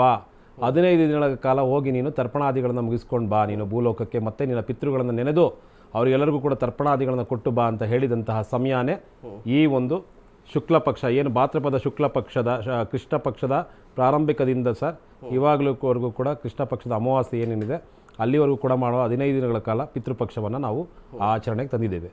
ಎರಡನೇ ವಿಚಾರ, ನಾವು ಮಹಾಭಾರತದಲ್ಲಿ ಇನ್ನೊಂದು ವೃತ್ತಾಂತ ಇದೆ ನೋಡಿ, ಧರ್ಮೋ ರಕ್ಷತಿ ರಕ್ಷಿತಃ ಅಂತ. ಅಧರ್ಮವಾಗಿ ಇದ್ದದ್ದು ಯಾವುದೂ ಕೂಡ ಮಹಾಭಾರತದಲ್ಲಿ ಉಳಿಯಲಿಲ್ಲ ಅಂತ ಕೃಷ್ಣನೇ ಹೇಳ್ತಾನೆ. ಗಾಂಧಾರಿ ಯಾರಿಗೆ ಗೊತ್ತಿಲ್ಲ ಸರ್? ಧೃತರಾಷ್ಟ್ರ ನಾವು ಯಾರು ಕೇಳಿಲ್ಲ. ಅವರಿಬ್ಬರೂ ಕೂಡ ರಾಜ ರಾಣಿಯರು. ಅವರ ಒಂದು ಏನಂದರೆ, ಧೃತರಾಷ್ಟ್ರನಿಗೆ 2 ಕಣ್ಣಿರಲಿಲ್ಲ, ಗಾಂಧಾರಿಗೆ ಕಣ್ಣಿದ್ದು ಕೂಡ ಕುರುಡಲಾಗಿದ್ಲು. ಅಂದರೆ ಗಂಡನಿಗೋಸ್ಕರ ಆ ಪ್ರಪಂಚ ನನ್ನ ಗಂಡ ನೋಡ್ತಾ ಇಲ್ಲ, ಪತಿಯ ಧರ್ಮವೇ ನನ್ನ ಧರ್ಮ, ನಾನು ಕೂಡ ಕುರುಡಲಾಗೇ ಇರ್ತೀನಿ ಅಂತ ಹೇಳಿ ಸಹಧರ್ಮಿಣಿಯಾಗಿ ಬದುಕಿದಂಥವ್ರು. 101 ಜನ ಮಕ್ಕಳು, ಅವರೆಲ್ಲರೂ ಕೂಡ ಕುರುಕ್ಷೇತ್ರದಲ್ಲಿ ಹತರಾಗ್ತಾರೆ. 101 ಜನ ಮಕ್ಕಳನ್ನ ಕಳ್ಕೊಂಡು ಕೊನೆಗೆ ಅವರಿಬ್ಬರು ಕೂಡ ಏಕಾಂಗಿ ಆಗಿಬಿಡ್ತಾರೆ. ಆ ಸಮಯದಲ್ಲಿ ಅವರು ರೋದನೆ ಮಾಡ್ತಾರೆ, ನಮಗೆ ಯಾರು ತರ್ಪಣವನ್ನು ಕೊಡೋರು ಅಂತ ಹೇಳಿದಾಗ ಆ ಒಂದು ಅವಕಾಶವನ್ನು ಕೂಡ ಈ 15 ದಿನಗಳ ಕಾಲ ತರ್ಪಣಾದಿಗಳನ್ನು ಕೊಡೋಕೆ ಬಂದಿದ್ರು ಅಂತ ಹೇಳುತ್ತೆ ನಮ್ಮ ಒಂದು ಪುರಾಣ. ಜೊತೆಗೆ ನಾವು ಇನ್ನೊಂದು ವೃತ್ತಾಂತ, ರಾಮಾಯಣವನ್ನು ತೆಗೆದುಕೊಂಡಾಗ ದಶರಥ ಮಹಾರಾಜ ನೋಡಿ, ರಾಮಾಯಣದಿಂದ ನಾವು ಕಲಿಯುವಂತಹ ಬಹಳಷ್ಟು ಇದೆ. ಮಹಾಭಾರತ ರಾಮಾಯಣ ಬರೀ ಮಹಾಕಾವ್ಯಗಳಲ್ಲ, ಅಲ್ಲಿಂದ ಕಲಿಬೇಕಾದಂಥ ವಿಷಯಗಳು ನಮಗೆ ಬಹಳಷ್ಟಿದೆ. ಮಹಾಭಾರತದಿಂದ ಒಬ್ಬ ಮನುಷ್ಯ ಏನೆಲ್ಲ ಮಾಡಬಾರ್ದು, ಏನೆಲ್ಲ ದುಷ್ಟತೆಗಳನ್ನು ಮಾಡಿದರೆ ಏನಾಗುತ್ತೆ ಕೊನೆಗೆ ಆಡಳಿತ ಅಂತ ಹೇಳಿ ಒಂದು. ಎರಡನೇ ವಿಚಾರ, ಒಬ್ಬ ವ್ಯಕ್ತಿ ಹೇಗಿರಬೇಕು, ಒಬ್ಬ ರಾಜ ಹೇಗಿರಬೇಕು ಅನ್ನೋದನ್ನು ನಾವು ರಾಮಾಯಣದಿಂದ ಕಲ್ತೀವಿ. ಈ ರಾಮಾಯಣದಲ್ಲಿ ಶ್ರೀರಾಮಚಂದ್ರನಿಗೂ ಕೂಡ ಪಿತೃ ಕಾರ್ಯ ಮಾಡೋಕ್ಕೆ ಅವಕಾಶ ಸಿಗಲಿಲ್ಲ. ಹೇಗೆ ಅಂತ ತಮಗೆ ಗೊತ್ತು. ಕೈಕೇಯಿ ಒಂದು ಹೇಳ್ತಾರೆ ಏನಂತ, ನೀನು ದಯವಿಟ್ಟು ಕಾಡಿಗೆ ಹೊರಟೋಗಪ್ಪ, ನೀನು ಇಲ್ಲಿರಬಾರ್ದು, ನೀನು ವನವಾಸಕ್ಕೆ ಹೊರಟೋಗ್ಬಿಡು, ನನ್ನ ಮಗನಿಗೆ ಪಟ್ಟಾಭಿಷೇಕ ಆಗಬೇಕು ಅಂತ.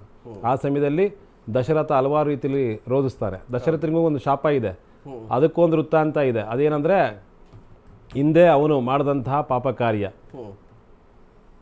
ಆ ಒಂದು ಪಾಪ ಕಾರ್ಯ ಶ್ರವಣ ಕುಮಾರ ಅಂತ ಒಬ್ಬ ಕುಮಾರ, ಅವರ ತಂದೆ ತಾಯಿಗಳು ನೀರಡಿಕೆ ಆದಾಗ ಅವ್ರನ್ನ ಕೂರಿಸಿ ನೀರು ತರಕ್ಕೆ ಹೋದಾಗ ಇವನು ಯಾವುದೊಂದು ಪ್ರಾಣಿ ಅಂತ ಹೇಳಿ ಒಂದು ಬಾಣವನ್ನು ಹೂಡಿ ಆತ ಸತ್ತಂಥ ಸಮಯದಲ್ಲಿ ಅವರ ಪಿತೃಗಳಿಂದ ಶಾಪವನ್ನು ತೆಗೆದುಕೊಂಡಿರ್ತಾನೆ ದಶರಥ ಮಹಾರಾಜ. ಏನಂತ, ನೀನು ಕೂಡ ನಾವು ಹೇಗೆ ಮಗನಿಲ್ಲದೆ ಶೋಕ ಪರಿತಪಿತರಾಗಿ ಸಾವನ್ನಪ್ಪಿದ್ವು, ಅದೇ ಥರ ನೀನು ಮಗನಿಲ್ಲದೆ ದೂರನಾಗು ಅಂತ ಹೇಳಿ ಶಾಪ ಕೊಟ್ಟಿದ್ದಾರೆ. ಆರಿಂದನೇ ಕಾಡಿಗೆ ಹೊರಟಂಥ ಸಮಯದಲ್ಲಿ ದುಃಖ ರೋಧಿಸ್ತಾನೆ, ಎಲ್ಲ ಮಾಡ್ತಾನೆ ದಶರಥ. ಆದರೂ ಕೂಡ ಅವಕಾಶ ಇಲ್ಲ, ಶ್ರೀರಾಮ ಹೊರಟು ಬಿಡ್ತಾರೆ. ಹೊರಟ ನಂತರ ದಶರಥನ ಅವಸಾನ ಆಗುತ್ತೆ ನೋಡಿ. ಅಲ್ಲೂ ತರ್ಪಣಾದಿಗಳನ್ನ ಕೊಡ್ಲಿಕ್ಕಾಗಿಲ್ವಂತೆ ರಾಮನಿಗೆ. ನಂತರದಲ್ಲಿ ಆತ ಅಯೋಧ್ಯ ನೋಡಿ, ನಾವು ಯಾವಾಗಲೂ ಕೂಡ ರಾಮಾಯಣದಲ್ಲಿ ಉಲ್ಲೇಖವಾಗಿದೆ, ವಿಜಯದಶಮಿಯೊಂದು ನಾವು ಯಾಕೆ ವಿಜಯದಶಮಿ ಅಂತ ಆಚರಿಸ್ತೀವಿ ಅಂದರೆ, ಶ್ರೀರಾಮಚಂದ್ರ ಮತ್ತೆ ಅಯೋಧ್ಯೆಗೆ ವಾಪಸ್ ಬಂದು ದೊಡ್ಡ ದೀಪಾವಳಿ ಸಮಯದಲ್ಲಿ ಅಂದರೆ ವಿಜಯದಶಮಿಯಿಂದ ವಿಜಯವನ್ನು ಪ್ರಾಪ್ತಿ ಮಾಡಿಕೊಂಡು ಅಲ್ಲಿಂದ ನಾವು ದೀಪಾವಳಿಗೆ ಬಂದು ದೀಪಾವಳಿನ ಆಚರಿಸಿ ಸಂಭ್ರಮಿಸಿದ್ವು ಅಂತ ಇದೆ.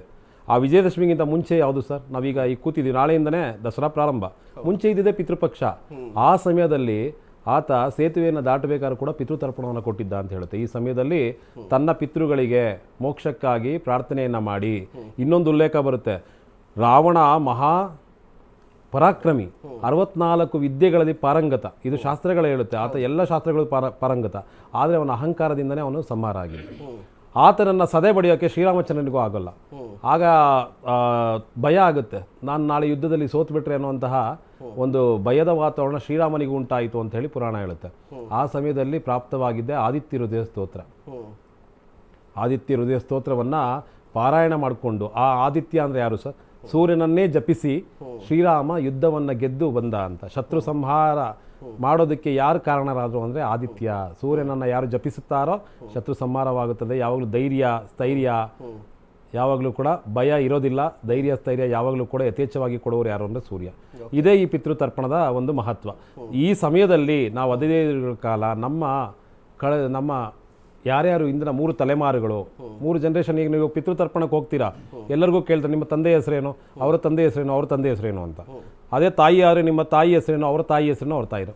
3 ಜನ್ರೇಷನ್ಗೆ ನಾವು ಆ ತರ್ಪಣಾದಿಗಳನ್ನು ಕೊಟ್ಟಾಗ ಅವರು ಮೋಕ್ಷ ಪ್ರಾಪ್ತಿಯಾಗಿ ನಮಗೆ ಆಶೀರ್ವಾದವನ್ನು ಮಾಡ್ತಾರೆ ಅಂತ. ಅದರಿಂದ ನಮಗೆ ಸುಕ್ಷೇಮ ಉಂಟಾಗುತ್ತದೆ. ನಾವು ಕೂಡ ಯಾವಾಗಲೂ ಕೂಡ ಆರೋಗ್ಯ ಆಯುಷ್ಯವನ್ನು ಪಡೆದುಕೊಂಡು ಆರ್ಥಿಕವಾಗಿ ಸದೃಢರಾಗಿ ಇರ್ತೇವೆ ಅನ್ನೋದು ಒಂದು ಬಲವಾದ ನಂಬಿಕೆ. ಭಾರ್ಗವ್ ನೋಡಿ, ಇಲ್ಲಿ ಹೇಳ್ತಾ ಇದ್ರು ಸೂರ್ಯ ಅಂತ ಹೇಳಿದ್ರೆ ಪ್ರಕಾಶ, ಶಕ್ತಿ, ಧೈರ್ಯ ಅಂತ ಹೇಳಿ. ಈಗ ಸೂರ್ಯಗ್ರಹಣ ಅಂತ ಹೇಳಿದ್ರೆ ಒಂದಿಷ್ಟು ಪ್ರಾಬ್ಲಮ್ಸ್ ಆಗುತ್ತಾ? ನೆಗೆಟಿವ್ ಎನರ್ಜಿ ಜಾಸ್ತಿ ಆಗುತ್ತಾ? ಜಲಕಂಟಕ ಬರುತ್ತಾ? ನೋಡಿ, ನಮಗೆ ಈಗ ಭಾರತದಲ್ಲಿ ನಮ್ಗೆ ಗೋಚಾರ ಇಲ್ಲ ಅಂತ ಮಾತ್ರಕ್ಕೆ ಪ್ರಭಾವ ಬೀರಲ್ಲ ಅಂತ ಅಲ್ವಲ್ಲ. ಪ್ರಕೃತಿ ಸಂಬಂಧ ಅನ್ನೋದು ಒಂದು ಇರುತ್ತಲ್ವಾ ಅಂತ. ಸಬ್ಟಲ್ ಎನರ್ಜೀಸ್ ಅಂತೀವಿ. ಅಂತ ಅಂದರೆ ಸೂಕ್ಷ್ಮ ಶರೀರ. ಯಾವುದೆಲ್ಲ ಸೂಕ್ಷ್ಮ ಶರೀರ? ಅನ್ನಮಯ ಕೋಶ, ಪ್ರಾಣಮಯ ಕೋಶ, ಮನೋಮಯ ಕೋಶ, ವಿಜ್ಞಾನಮಯ ಕೋಶ, ಆನಂದಮಯ ಕೋಶ. ಸೊ ಜಾಸ್ತಿ ಉಂಟಾಗೋದಿಲ್ಲಿ ಯಾವುದಕ್ಕೆ ಅಂದರೆ ಮನೋಮಯ ಕೋಶಕ್ಕೆ. ಓಕೆನಾ? ಸೊ ಇಲ್ಲಿ ಆ್ಯಕ್ಚುಲಿ ಪ್ರಭಾವ ಇಲ್ಲ. ಯಾವುದು ಗ್ರಹಣ ಎಲ್ಲಿ ಪ್ರಭಾವ ಜಾಸ್ತಿ ಇದೆ? ಅಂಟಾರ್ಟಿಕಾ, ನ್ಯೂಜಿಲ್ಯಾಂಡ್ ಕಡೆ ಇದೆ. ಅಂದರೆ ನಮ್ಮ ಫಾರಿನ್ ಲ್ಯಾಂಡ್ಸ್ ಅಂತ ಅಂತೀವಿ. ಹಾಗೆ ನಮ್ಮ ದೇಹದಲ್ಲಿ ಸ್ವಲ್ಪ ತಲೆನೋವು ಬರ್ಬೋದು, ಸ್ವಲ್ಪ ಮೈ ಭಾರ ಆಗ್ಬೋದು. ಆನ್ಸಿಸ್ಟ್ರಲ್ ಅಂತ ಅಂದರೆ ನಾನು ಹೇಳೋದಲ್ಲ, ಆವಾಗಲೇ ಹೇಳ್ದಂಗೆ ಅವರ ಕಾಯಿಲೆಗಳಾಗಿರ್ಬೋದು, ಅವರ ಏನಂತೀವಿ, ಅವ್ರು ಯಾರೋ ಒಂದು ನಮ್ಮ ತಾತ ದರೋಡೆಕಾರರು ಆಗಿರ್ತಾರೆ ಅಥವಾ ಒಬ್ರು ಕಳ್ಳರಾಗಿರ್ತಾರೆ, ಕೆಟ್ಟದೇನೋ ಒಂದು ಅಭ್ಯಾಸ ಇರುತ್ತೆ. ಆ ಪ್ಯಾಟ್ರನ್ ಈ ಸಮಯದಲ್ಲಿ ಉದ್ವಿಗ್ನ ಪರಿಸ್ಥಿತಿಗೆ ಬರುತ್ತೆ. ನಾವು ತಂತ್ರಶಾಸ್ತ್ರದಲ್ಲಿ ಏನು ಹೇಳ್ತೀವಿ ಅಂತ ಅಂದರೆ, ಒಂದು ಕರ್ಮ ಕಳಿಬೇಕು ಅಂದರೆ ಶನಿ ಬಂದು ಅಧಿದೇವತೆ ಅಂತೀವಿ. ಶನಿಗೆ ಮಿಗಿಲಾಗಿರುವಂಥ ತಂತ್ರದಲ್ಲಿ ಬಂದು ಕಾಳಿ, ಮಹಾಕಾಳಿ ಏನು ಮಾಡ್ತಾಳೆ, ಆ ಟೈಮ್ ಸಮಯ ಅಂತ ಅಂದರೆ ಇವಾಗ ಕಾಳಿ ಕಾಲ ಅಂತ ಅಂತೀವಿ. ಆಯ್ತಾ? ಸಮಯ ಅಂತ ಅಂದರೆ ಮಹಾಕಾಳ ಅಂತೀವಿ. ಆಯ್ತಾ? ಆ ಸಮಯನ ಕೆಲವೊಂದು ಪೋಸ್ಟ್ಪೋನ್ ಆಗೋದು, ಕೋರ್ಟ್ ಕೇಸ್ ಇರೋದು, ಪೊಲೀಸ್ ಸ್ಟೇಷನ್ ಇಂಥ ಆ ಥರ ಇರೋವಂಥ ಸಮಸ್ಯೆಗಳನ್ನೆಲ್ಲ ಈ ಸಮಯದಲ್ಲಿ ಮಹಾಕಾಳಿ ಯಾರು ಆರಾಧನೆ ಮಾಡ್ತಾರೆ ಅವ್ರಿಗೆ ಒಂದು ನಿವಾರಣೆ ಸಿಗುತ್ತೆ. ಒಂದು ಮನೋಬಲ ಒಳಗಡೆಯಿಂದನೇ ಶಕ್ತಿ ಸಿಗುತ್ತೆ. ಮತ್ತು ಆನ್ಸಿಸ್ಟರ್ಸ್ ಅಂತ ಅಂದರೆ ಬರೀ ನಾವು ಏನನ್ಕೊಳ್ಳೋದು ಹಿರಿಯರು ಅಂತ ಅಲ್ಲ, ನಮ್ಮ ಬಿಹೇವಿಯರ್, ಕ್ಯಾರೆಕ್ಟರ್ಸು, ನಮ್ಮ ನವರಂಧ್ರಗಳು, ಆಯ್ತಾ, ಇದೆಲ್ಲನೂ ಡಿಪೆಂಡ್ ಆಗುತ್ತೆ. ಸೊ ಈ ಕರೆಕ್ಷನ್, ಈ ಎಡಿಟ್ ಟು ರೀಪ್ರೋಗ್ರಾಮಿಂಗ್ ಮಾಡೋ ಅಂಥ ಸಮಯ ಈ ದಿನ. ಆಯ್ತಾ? ಇದಾದ್ಮೇಲೆ ಬರೋ ಅಂಥದ್ದು ನಾಳೆಯಿಂದ ನವರಾತ್ರಿ ಎಲ್ಲ ಅಮ್ಮನವ್ರಿಗೆ ಸಂಬಂಧಪಟ್ಟಿದ್ದು. ಆಯ್ತಾ? ಸೊ ಯಾವುದೇ ಒಂದು ನೆಗೆಟಿವಿಟಿ ರಿಲೀಸ್ ಆಗಬೇಕು ಅಂತ ಅಂದರೆ ನಾವು ಹಿರಣ್ಯ ಗರ್ಭ ಸ್ಥಾನಕ್ಕೆ ಹೋಗಬೇಕು. ಹಿರಣ್ಯ ಗರ್ಭ ಅಂತ ಅಂದರೆ ಏನು ಅಂದರೆ, you can call it as a black hole ಅಂತಲೂ ಅಂತೀವಿ. ಕಾಳಿ ಅಂತ ಅಂದರೆ ಬರೀ ಅವತಾರ ಅಂತಲ್ಲ, ಅವಳಿಗೆ ಬಹಳ ಅವತಾರಗಳಿದೆ. ಆದರೆ ಹಿರಣ್ಯ ಗರ್ಭ, ಬ್ರಹ್ಮಾಂಡ ಕತ್ಲು. ನೀವು ಯಾವುದೇ ಕಲರ್ ಇದು ಮಾಡಿ ಲಾಸ್ಟಿಗೆ ಬರೋದು ಬ್ಲ್ಯಾಕೆ. ಹೌದು ಅಲ್ವಾ? ಸೊ ಆ ಶೂನ್ಯತೆ ನಿನ್ನಲ್ಲಿ ನೀನು ಮಾಡೋದಿಕ್ಕೆ ಈ ಶ್ರಾದ್ದ ಇರ್ಬೋದು, ತರ್ಪಣ ಇರ್ಬೋದು, ಅಥವಾ ಪಿಂಡ ಪ್ರದಾನ ಇರ್ಬೋದು, ಅಥವಾ ಗುರು ಹಿರಿಯರಿಗೆ ನೀನು ಆಶೀರ್ವಾದ ಪಡ್ಕೊಳ್ಳೋದು, ಪೂಜೆ, ಇದೆಲ್ಲ ನೀನು ಮಾಡಲೇಬೇಕಾಗತ್ತೆ ಪ್ರತಿ ದಿವಸ. ಇವತ್ತು ಮಾತ್ರ ಅಂತಲ್ಲ, ಇನ್ನು ಮೇಲೆ ನಾನು ಹೇಳ್ತಾ ಇರೋಂಥದ್ದು, ಸಂಜೆ ಹೊತ್ತು ನೀವು ಒಂದು ಲೋಟ ನೀರಿಡಿ. ಆಯ್ತಾ? ಪಿತೃಗಳು, ಸರ್ವ ಪಿತೃ ಅಂತ ನಾನು ಹೇಳ್ತಾ ಇಲ್ಲ, ಇವತ್ತಿಂದ ಆರಂಭ ಮಾಡಿ. ನೆಕ್ಸ್ಟ್ ಅಮಾವಾಸ್ಯೆ, ಮಹಾಲಯ ಅಮಾವಾಸ್ಯೆಗೆ ಬಹಳ ಪರಿವರ್ತನೆ ನಿಮಗೆ, ನಿಮ್ಮ ಕುಟುಂಬದಲ್ಲಿ ಆಗಿರುತ್ತೆ ಅಂತ ನಾನು ನಿಖರವಾಗಿ ಹೇಳ್ತಾ ಇದ್ದೀನಿ. ಅಂದ್ರೆ ನೀರಿಟ್ಟು ಒಂದು ನೀರಿಡಿ ನಿಮ್ಮ ಸೌತ್ ಡೈರೆಕ್ಷನ್ ಅಲ್ಲಿ, ದಕ್ಷಿಣ ದಕ್ಷಿಣ ಸೌತ್ ಡೈರೆಕ್ಷನ್ ಅಲ್ಲಿ ಅಲ್ಲಿ ನೀವು ಒಂದು ಗ್ಲಾಸ್ ನೀರು ಈವ್ನಿಂಗ್ ಸಾಯಂಕಾಲ ಸಮಯ ಆಯ್ತಾ. ಇನ್ನ ನಿಮ್ಗೆ ಒಂಚೂರು ಎಲ್ಲ ಅನುಕೂಲ ಇದೆ ಅಂತ ಅಂದ್ರೆ ಎಳ್ಳೆಣ್ಣೆ ದೀಪ ಬಹಳ ಒಳ್ಳೇದು ಆಯ್ತಾ. ಅದು ಸೌತ್ ಡೈರೆಕ್ಷನ್ಗೆ ನೀವು ಬೆಳಗೋದ್ರಿಂದ ನಿಮ್ಮ ಮನೆಯಲ್ಲಿ ಋಣಾತ್ಮಕ ಶಕ್ತಿ ಕಮ್ಮಿ ಆಗುತ್ತೆ. ಓಕೆ ಓಕೆ ಓಕೆ ಅರುಣ್ ಗುರುಜಿ, ನಾವು ಮಾತಾಡ್ತಾ ಇದ್ವಿ ಈಗ ಪಿತೃಗಳು ಅಂತ ಹೇಳಿದ್ರೆ ನಮ್ಮ ಹಿರಿಯರೇನಾ ಅಂತ, ಅಜ್ಜ ತಾತ ಚಿಕ್ಕಪ್ಪ ಮಾವ ಅವ್ರು ಮಾತ್ರ ಪಿತೃಗಳಾಗ್ತಾರಾ ಅಂತ ಹೇಳಿ ಒಂದು ಪ್ರಶ್ನೆ. ಇದ್ರ ಜೊತೆಗೆ ಈ ಪಿಂಡ ಪ್ರದಾನದ ಸಂದರ್ಭದಲ್ಲಿ ಕಾಗೆಯ ಮಹತ್ವವನ್ನು ತಿಳಿಸ್ಕೊಡ್ಬೋದಾ ಅಂತ. ಇವಾಗ ನೋಡಿ, ಪಿತೃಗಳು ಅಂದ್ರೆ ನಮ್ಮ ಕುಟುಂಬಕ್ಕೆ ಸಂಬಂಧ ಎಲ್ಲ ಪಿತೃಗಳು ಇರ್ತಾರಲ್ಲಿ. ಪಿತೃಲೋಕ ಅಂದ್ರೆ ಲೋಕ ಅಂದ್ರೆ ಮುಗೀತಲ್ಲ, ನಿಮಗೆ ಸಂಬಂಧಪಟ್ಟರು ನಮಗೆ ಸಂಬಂಧಪಟ್ಟರು ಎಲ್ಲರೂ ಸಂಬಂಧಪಟ್ಟರು ಇರ್ತಾರೆ. ಅಂದ್ರೆ ನಾನು ಕೇಳಪಟ್ಟಾಗೆ ಚಿರಪಿತೃಗಳು ಅಚಿರಪಿತೃಗಳು ಕೂಡ ಇರ್ತಾರಂತೆ ಅಂತ. ಅವ್ರ ಧ್ಯಾನ ಸಿದ್ಧಿ ಮೇಲೆ ಅಲ್ಲೆಲ್ಲ ಚಿರಪಿತೃಗಳು ಪಿತೃಗಳು ಬರೋದು ಸಾಮಾನ್ಯ ಬಿಡಿ, ಅದು ಬೇಡ. ನಾವು ಆ ಥರ ಹಾಸ್ಪಿಟಲ್ ಹೋಗೋದು ಬೇಡ, ಬೇರೆ ಹಾಸ್ಪಿಟಲ್ ಮಾತಾಡೋದು. ಆಯ್ತು, ಅದು ಮಜಾ ಕೊಡಲ್ಲ. ಈಗ ಹೇಳ್ತೀನಿ ನೋಡಿ, ಇದು ಕರೆಕ್ಟ್ ಆಗಿರುತ್ತೆ. ಪಿತೃಲೋಕದಲ್ಲಿರ್ತಕ್ಕಂಥ ಪಿತೃಗಳು ನಮ್ಮನ್ನ ಯಾವಾಗಲೂ ಕೂಡ ನಮ್ಮ ಕಡೆ ನೋಡ್ತಾರೆ, ನಮ್ಗೆ ಒಳ್ಳೇದು ಮಾಡ್ತಾರೆ, ನಮಗೆ ಒಳ್ಳೆ ಮಾರ್ಗದರ್ಶನ ಕೊಡ್ತಾರೆ ಅಂತ ಹೇಳಿ ನಂಬಿಸಿದಾರಷ್ಟೇ. ಓಕೆ, ಮತ್ತೆ ಅವ್ರು ನಮ್ಗೆ ಕೆಟ್ಟದ್ದು ಮಾಡ್ತಾ ನಂಬಿಸಿದಾರಷ್ಟೇ. ನಾವೆಲ್ಲರೂ ಸೇರಿ ಒಟ್ಟುಗೂಡಿ ಕುಟುಂಬದಲ್ಲಿರ್ತಕ್ಕಂಥ ಕುಟುಂಬದ ಜನಗಳು ಏನು ಸಾಧನೆ ಮಾಡಿರ್ತಕ್ಕಂಥವ್ರು, ಕಷ್ಟದಲ್ಲಿರ್ತಕ್ಕಂಥವ್ರು, ಸುಖದಲ್ಲಿರ್ತಕ್ಕಂಥವ್ರು, ಕಷ್ಟ ಸುಖಗಳನ್ನು ನಮ್ಮ ಕುಟುಂಬದ ಬಗ್ಗೆ ಮಾತಾಡಿ ನಮ್ಮನ್ನು ನಾವು ತುಂಬ ಜಾಗೃತಗೊಳಿಸ್ಕೊಳ್ಳೋದಕ್ಕೆ ಇದು ಮಾಡಿರ್ತಕ್ಕಂಥ ಹಬ್ಬದ ಆಚರಣೆ ಗ್ಯಾರಂಟಿ ಸೇರ್ಲಿ ಅಂತ. ಯಾಕೆ ಗೊತ್ತಾ ನೋಡಿ, ಅವತ್ತಿನ ಕಾಲದಲ್ಲಿ ನೀವು ವೃದ್ಧಾಶ್ರಮ ನೋಡಿದ್ರಿ ಸರ್? ಇವತ್ತಿನ ಕಾಲದಲ್ಲಿ ಯಾರು ಜಾಸ್ತಿ ಪೂಜೆ ಪುನಸ್ಕಾರಗಳು ಮಾಡಲ್ಲ, ವೃದ್ಧಾಶ್ರಮಕ್ಕೆ ಹೋಗ್ತಾರೆ. ನಮ್ಮವ್ರು ಯಾರು ನೇರವಾಗಿ ಹೇಳಲ್ಲ, ಇಂಡೈರೆಕ್ಟ್ ಆಗಿ ಹೇಳ್ತಾರೆ. ಅಲ್ಲಿ ನೋಡ್ತಾ ಇದ್ದೀವಿ ಪಿತೃಗಳು ನಿನ್ಗೆ ತಪ್ಪು ಮಾಡ್ಬಿಡ್ತಾರೆ, ಹಿಂಗ್ ಮಾಡ್ಬಿಡ್ತಾರೆ ಅಂತ ಎದುರಿಸ್ತಾರೆ. ಹಂಗ್ ಮಾಡಲ್ಲ ಸರ್. ಈಗೇನು ಹೇಳಿದ್ರು ಗುರುಗಳು, ಸರ್ ಇಲ್ಲಿ 11 ದಿನ ಇದ್ಬಿಟ್ಟು ಆಮೇಲೆ ಹೋಗ್ಬಿಡ್ತಾರೆ ಅವರೆಲ್ಲ, ಎಲ್ಲೋ ಹೋದ್ಮೇಲೆ ಅವ್ರಂಗೆ ವಾಪಸ್ ಬರ್ತಾರೆ ಸರ್. ಅದೇ ನಾನು ಅದಕ್ಕೆ ಹೇಳಿ ಬಂದೆ, ಈಗ ಪ್ರಕೃತಿ ನಿಯಮ ಅಂತ ಬಂದ್ರೆ ಒಂದು ಆತ್ಮ ಸತ್ತ ನಂತರ ಅದು ಬೇರೆ ಜೀವಕ್ಕೆ ಹೋಗ್ಬೇಕಾಗುತ್ತೆ, ಬೇರೆ ದೇಹಕ್ಕೆ ಹೋಗ್ಲೇಬೇಕಾಗುತ್ತೆ ಅಂತ ನನಗೆ ಗೊತ್ತಿರೋ ಪ್ರಕಾರ. ಬಟ್ ಬೇರೆ ದೇಹಕ್ಕೆ ಹೋದ ನಂತರ ಆತ್ಮ ಮತ್ತೆ ಬಂದ್ಬಿಡುತ್ತಾ? ಇಲ್ಲ, ನಾನು ಅದೇ ಹೇಳ್ತಾರೆ. ನನ್ನ ಪ್ರಶ್ನೆ ಅದೇ, ನನ್ನ ಉತ್ತರನೂ ಅದೇ ಸರ್. ಇದೆಲ್ಲ ನಮಗೆ ಒಳ್ಳೇದಕ್ಕೋಸ್ಕರ ರೂಢಿಗತ ಮಾಡಿರ್ತಕ್ಕಂಥದ್ದು.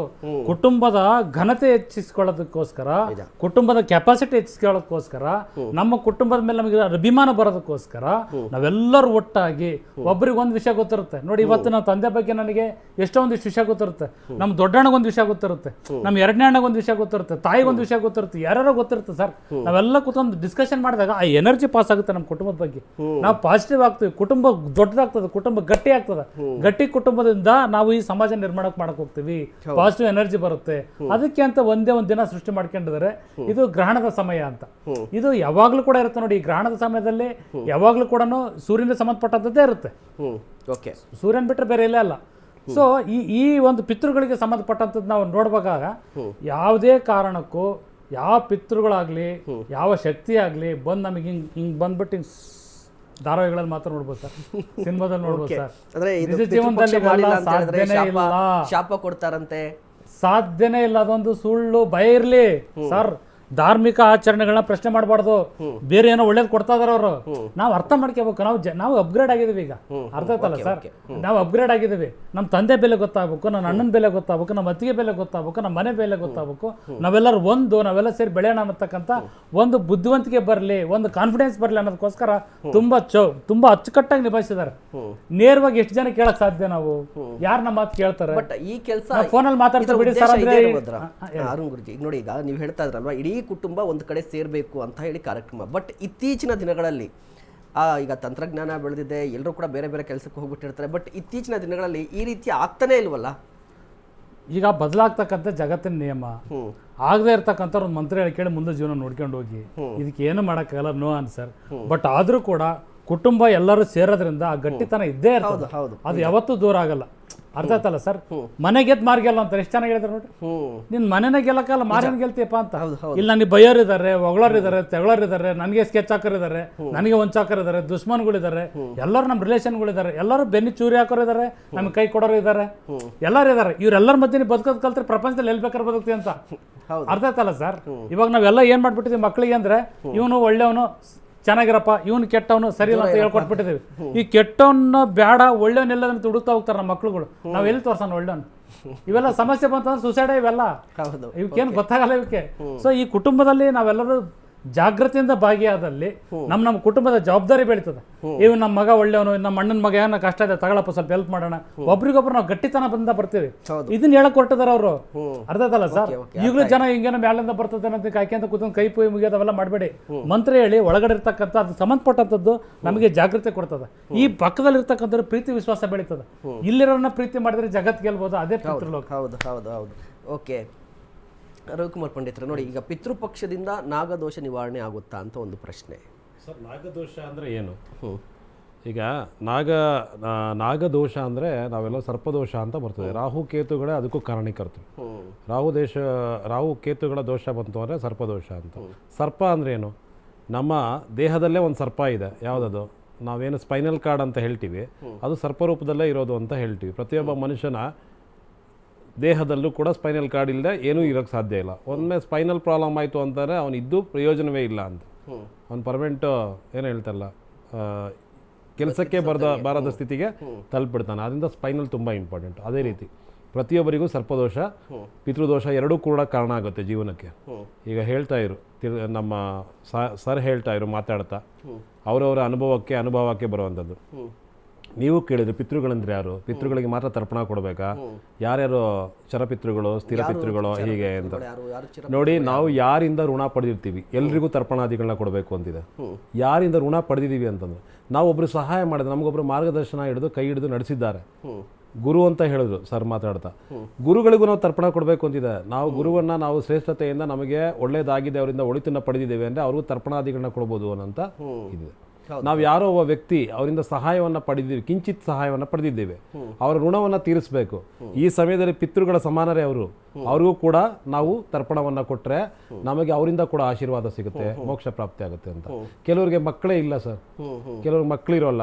ಅಯ್ಯೋ ನಾವು ಸ್ವರ್ಗಕ್ಕೆ ಸೇರ್ತೀವ, ನಮ್ಮ ಮಕ್ಕಳು ನಮಗೆ ಯಾರು ಪಿಂಡ ಪ್ರದಾನ ಮಾಡ್ತಾರೆ, ನಮಗೆ ಯಾರು ತರ್ಪಣಾದಿಗಳನ್ನ ಕೊಡ್ತಾರೆ ಅಂತ ತುಂಬ ಗೊಂದಲದಲ್ಲಿರ್ತಾರೆ. ಅಂಥವ್ರು ನಿಮಗೆ ಹತ್ತಿರವಾಗಿದ್ದು ನಿಮ್ಮ ಕುಟುಂಬದಲ್ಲಿ ಇದ್ದವರಾದರೆ ನೀವು ಆ ತರ್ಪಣಾದಿಗಳನ್ನ ನೀವು ಕೊಟ್ಟಿದ್ದೇ ಆದರೆ ನಿಮಗೆ ಎಷ್ಟೊಂದು ಪುಣ್ಯಗಳು ಲಭಿಸುತ್ತೆ ಅಂತ ನಮ್ಮ ಪುರಾಣ ಹೇಳುತ್ತೆ. ಅಂದರೆ ಅವರಿಗೆ ಮಕ್ಕಳೇ ಇಲ್ಲ, ಅವರಿಗೆ ನೀವು ಮಕ್ಕಳ ಸ್ವರೂಪದಲ್ಲಿ ನೀವು ಅವರ ಹೆಸರನ್ನು ನೆನೆದು ಅವರಿಗೂ ಕೂಡ ನೀವು ತರ್ಪಣವನ್ನು ಕೊಟ್ಟಿದ್ದೇ ಆದರೆ ಅದು ಶ್ರೇಷ್ಠವಾದ ಕಾರ್ಯ ಅಂತ ಹೇಳುತ್ತೆ. ಜೊತೆಗೆ ದಾನ ಧರ್ಮಗಳು, ಈಗ ಹೇಳ್ತಾ ಇದೆ ನಿಮಗೆ, ನಮ್ಗೆ ಒಂದೊತ್ತಿನ ಊಟ ಎಷ್ಟೋ ಜನ ಕೊಟ್ಟಿದ್ದಾರೆ ಸರ್. ನಮ್ಮ ಜೀವನದಲ್ಲಿ ನಮ್ಮ ಬೆಳವಣಿಗೆಗೆ ತುಂಬಾ ಜನ ಸಹಕಾರ ಇಲ್ಲ, ಯಾರು ನಾವು ಬೆಳೆಯಕ್ಕೆ ಸಾಧ್ಯವೇ ಇಲ್ಲ. ನಾವು ಉದ್ಭವ ಮೂರ್ತಿ ಅಲ್ಲ. ಈಗ ಸಿನಿಮಾಗಳಲ್ಲಿ ತೋರಿಸ್ತಾರೆ ಹೀಗಿದ್ದವರು ನಾಳೆ ಬೆಳಗ್ಗೆ ಶ್ರೀಮಂತ ಆಗ್ತಾನೆ ಅಂತ. ಖಂಡಿತ ಅದು ನಿಜ ಜೀವನದಲ್ಲಿ ಕಷ್ಟ. ನಮಗೆ ಬಹಳಷ್ಟು ಜನ ನಮಗೆ ಬೆಂಬಲವಾಗಿ ನಿಂತಿರ್ತಾರೆ, ಬಹಳಷ್ಟು ಜನ ಸಹಕಾರವನ್ನು ಮಾಡಿರ್ತಾರೆ. ಅವರಿಗೆಲ್ಲರಿಗೂ ಕೂಡ ನಾವು ನೆನೆಸ್ಕೊಳ್ಳೋಂಥ ಕೆಲಸ ಇದೆಯಲ್ವಾ, ಅವ್ರು ಇಲ್ಲದೆ ಇದ್ದರೆ ಅವರನ್ನು ನಾವು ತುಂಬ ನೆನೆಸ್ಕೊಂಡು ಅವರಿಗೂ ಕೂಡ ತರ್ಪಣಾದಿಗಳನ್ನ ಕೊಟ್ಟು ಅವರ ಸಂಸ್ಮರಣೆಯಲ್ಲಿ ನಾವು ಉತ್ತಮವಾದ ಕಾರ್ಯ. ಈಗ ಹೇಳಿದ್ರು, ಯಾರೋ ಹಿರಿಕರು ಹೇಳಿದ್ದಾರೆ, ಯಾರೋ ಹೇಳಿ ಚೌಕಟ್ಟನ್ನು ನಾವು ಫಾಲೋ ಮಾಡಿ ಎದುರಿಸೋವಂಥದ್ದಲ್ಲ, ಬಟ್ ತಿಳಿಸಿದ್ದಾರೆ, ಅದನ್ನು ಒಂದು ಭಯ ಬರಲಿ ಅಂತ. ಭಯ ಅನ್ನೋದಕ್ಕಿಂತ ದಾನ ಧರ್ಮದಿಂದ ಯಾವತ್ತೂ ಕೂಡ ಯಾರ ಶ್ರೇಷ್ಠತೆಯನ್ನು ಕನಿಷ್ಠವಾಗಿಲ್ಲ, ಇನ್ನೂ ಉತ್ಕೃಷ್ಟವಾಗಿದೆ. ನಮ್ಮಲ್ಲಿ ದಾನ ಧರ್ಮದ ಸಂಸ್ಕೃತಿ ಏನು ಹೇಳುತ್ತೆ ಗೊತ್ತಾ ಸರ್, ನೀವು ಒಂದೊತ್ತು ಊಟ ಕೊಡಪ್ಪ, ನಿನಗೆ ಊಟ ಅರಿಸಿ ಬರುತ್ತೆ ಅಂತ. ಖಂಡಿತ ಅದು. ಅದ್ರ ಜೊತೆ ನೀನು ವಸ್ತ್ರದಾನ ಮಾಡಿದ್ಯಾಪ, ಯಾರಿಗೆ ವಸ್ತ್ರ ಕೊಡ್ತೀಯಾ? ಊಟ ಯಾರಿಗೆ ಕೊಡ್ತೀಯ? ಊಟ ಇಲ್ಲದಿರೋರಿಗೆ ಊಟ ಕೊಡು. ವಸ್ತ್ರ ಯಾರು ಅರ್ಧ ಬಟ್ಟೆಗಳನ್ನು ಹಾಕೊಳ್ತಾ ಇದ್ರೆ ಅವ್ರಿಗೆ ಅರ್ಧ ಬಟ್ಟೆಯಲ್ಲ ಇರೋದನ್ನ ನೀನು ನೋಡಿ ಕೂಡ ನೀನು ಹಾಗೆ ಹೋಗಬೇಡ. ಅವ್ರಿಗೆ ಉತ್ತಮವಾದ ಬಟ್ಟೆ ಕೊಡೋಕೆ ಸಾಧ್ಯವಾ? ಅವಶ್ಯಕತೆ ಇರೋರಿಗೆ ಬಟ್ಟೆಯನ್ನು ಕೊಡು. ಈಗ ಹೇಳಿದೆ, ಬರಿಗಾಲಿನಲ್ಲಿ ನಾವು ನಡೆಯೋದು ಎಷ್ಟು ಕಷ್ಟ. ಈ ದಿನ ಕಲ್ಲು ಮುಳ್ಳೋ ಬಿಸಿಲು ಇಲ್ಲದೆ ಮಳೆಯ ನಡುವೆ ಅಂಥವರಿಗೆ ನೀನು ಪಾದರಕ್ಷೆಗಳನ್ನು ಉಡುಗೊರೆಯಾಗಿ ಕೊಡು. ಇದನ್ನೇ ಅಲ್ವಾ ಸರ್ ನಮ್ಮ ಗರುಡ ಪುರಾಣ ಹೇಳೋದು, ನೀನು ಏನನ್ನ ಕೊಟ್ಟಿದ್ಯಾ ಅಲ್ಲಿ ಪಡಿತಾರಪ್ಪ ನಿನ್ನ ಪಿತೃಗಳು ಅಂತ. ನೀನು ಒಬ್ರು ಛತ್ರಿ ಕೊಟ್ಟಿದ್ದೆ ಆದರೆ ಅಲ್ಲಿ ಛತ್ರಿಯನ್ನು ಕೊಡ್ತಾರೆ ಅಂತ. ನೀನು ಇಲ್ಲದವರಿಗೆ ಕೊಡು ಅಂತಾನೆ ಹೇಳಿರೋದು. ಇವೆಲ್ಲವನ್ನ ದಾನಗಳನ್ನು ಯಥೇಚ್ಛವಾಗಿ ರೂಢಿಸ್ಕೊಳ್ಳಿ. ದಾನ ಧರ್ಮಗಳು, ಅನ್ನ ಸಂತರ್ಪಣೆ, ಪುಣ್ಯ ಕಾರ್ಯಗಳು, ಪುಣ್ಯ ತೀರ್ಥ ಕ್ಷೇತ್ರಗಳ ದರ್ಶನ, ದೇವತಾ ಆರಾಧನೆ, ಇವೆಲ್ಲವನ್ನ ಮಾಡಿ ಅಂತ. ಈಗ ಹೇಳ್ತಾ ಇದ್ದೆ ನಾನು, ಸೂರ್ಯನ ಆರಾಧನೆ ಅಂತ. ಜಪಾಕುಸುಮ ಸಂಕಾಶಂ ಕಾಶಪೇಯಂ ಮಹಾದ್ಯುತಿಂ ತಮೋರಿಂ ಸರ್ವ ಪಾಪಗ್ನಂ ಪ್ರಣತೋಸ್ಮಿಂ ದಿವಾಕರಂ ಅಂತ. ಭಾರ್ಗವ್ ನೋಡಿ, ಈಗ ಹೇಳ್ತಾರೆ ಶ್ರಾದ್ದವನ್ನು ಮಾಡೋದು ಗಂಡು ಮಕ್ಕಳೇ ಯಾಕೆ ಮಾಡಬೇಕು ಅಂತ ಒಂದು ಪ್ರಶ್ನೆ ಬರುತ್ತಪ್ಪ. ಗಂಡು ಮಕ್ಕಳೇ ಏನಕ್ಕೆ ಮಾಡಬೇಕು? ಕ್ವಿಕ್ಕಾಗಿ ಹೇಳ್ಬಿಡಿ, ಟೈಮ್ ಆಯ್ತು. ಹೆಣ್ಮಕ್ಳು ಯಾಕೆ ಮಾಡಬಾರ್ದು? ಹೆಣ್ಮಕ್ಳಿಗೆ ಇವಾಗ ಮಂತ್ಲಿ ಮೆನ್ಸ್ಟ್ರಲ್ ಸೈಕಲ್ಸ್ ಅಂತ ಬರುತ್ತೆ, ಆಯ್ತಾ? ಇವಾಗ ಸಾಧನೆಗಂತ ಅಂತಂದ್ರು ಭೇದ ಭಾವ ಇಲ್ಲ, ಆತ್ಮ ಒಂದೇ. ಜೆಂಡರ್ ಅಂತ ಇರೋದು ಗಂಡು ಹೆಣ್ಣು. ಆದ್ರೆ ಅವಳಿಗೆ ಋತುಸ್ರಾವ ಏನ್ ಬರುತ್ತೆ ಆ ಸೈಕಲ್ ಅಲ್ಲಿ ಈ ತರ ಕಾರ್ಯಕ್ರಮಗಳು ಬಂದ್ರೆ ಮಿಸ್ ಆಗ್ಬೋದು ಅಂತ ಕಾರಣ ಅದಕ್ಕೆ ನನ್ನ ಅಧ್ಯಯನ ಪ್ರಕಾರ Okay. ಹುಡುಗನಿಗೆ ಜಾಸ್ತಿ ಜವಾಬ್ದಾರಿ ಮತ್ತೆ ಇದ್ರ ಬಗ್ಗೆ ಕೊಟ್ಟಿದ್ದಾರೆ ಅಂತ ಹೇಳಕ್ಕೆ okay okay thank you so much ಮೂವರೆಗೂ ಕೂಡ ಕಾರ್ಯಕ್ರಮದಲ್ಲಿ ಭಾಗಿಯಾದಕ್ಕೆ ಥ್ಯಾಂಕ್ಸ್ ಸೊ ಮಚ್. ಧನ್ಯವಾದಗಳು ಸರ್, ಧನ್ಯವಾದ. ಎಸ್ ವೀಕ್ಷಕರೇ, ಮಹಾಲಯ ಅಮಾವಾಸ್ಯೆ ಎಂದು ಸೂರ್ಯಗ್ರಹಣ ಬರ್ತಾ ಇದೆ. ಸೊ ಇದರಿಂದ ಭಯ ಬೇಡ, ಭಕ್ತಿ ಇರಲಿ, ಪೂಜೆ ಮಾಡಿ. ಇದಾಗಿತ್ತು ಈ ಕ್ಷಣದ ವಿಶೇಷ. ನೋಡ್ತಾ ಇರಿ ಅಶ್ವವೇಗ ನ್ಯೂಸ್. ಇದು ಸತ್ಯಾನ್ವೇಷಣೆಯ ಓಟದಲ್ಲಿ.